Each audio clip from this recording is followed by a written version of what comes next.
Il semble indéniable que cacher l'être à lui-même, en lui-même, a été une solution brillante. Donner à l'être la notion d'appartenance à un temps et à un lieu, au moyen d'un corps capable de supporter des histoires et des émotions, peut aussi être vu comme un acte de cruauté.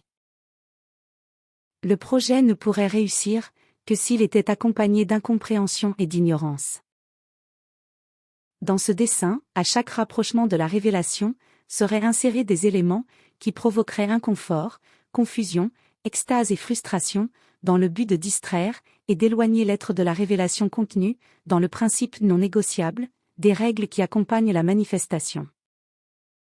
Selon ce principe, se perdre est impossible.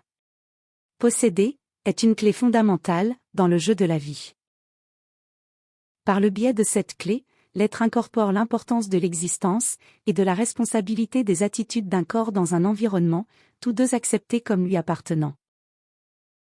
Dans cet environnement créé, l'être commence à expérimenter des résultats qui ne l'affectent que lui, même lorsqu'il y a la perception que ses actions n'ont touché que les autres.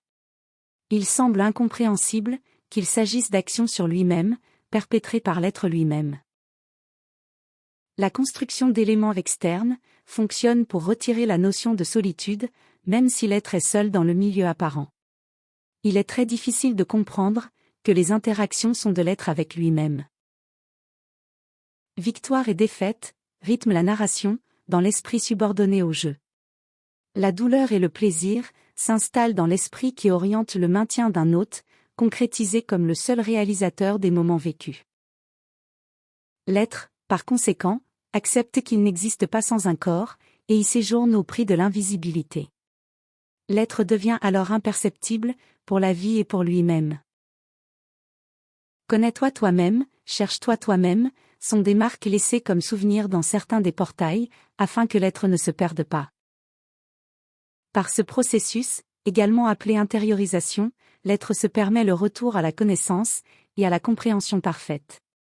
C'est à cela que la dissolution est associée, car tous les concepts se défont, dans ce travail de récupération de la mémoire unique. Toutes les conversations et relations, qui semblent construire la manifestation de l'être, ne sont rien d'autre que des relations de l'être avec lui-même.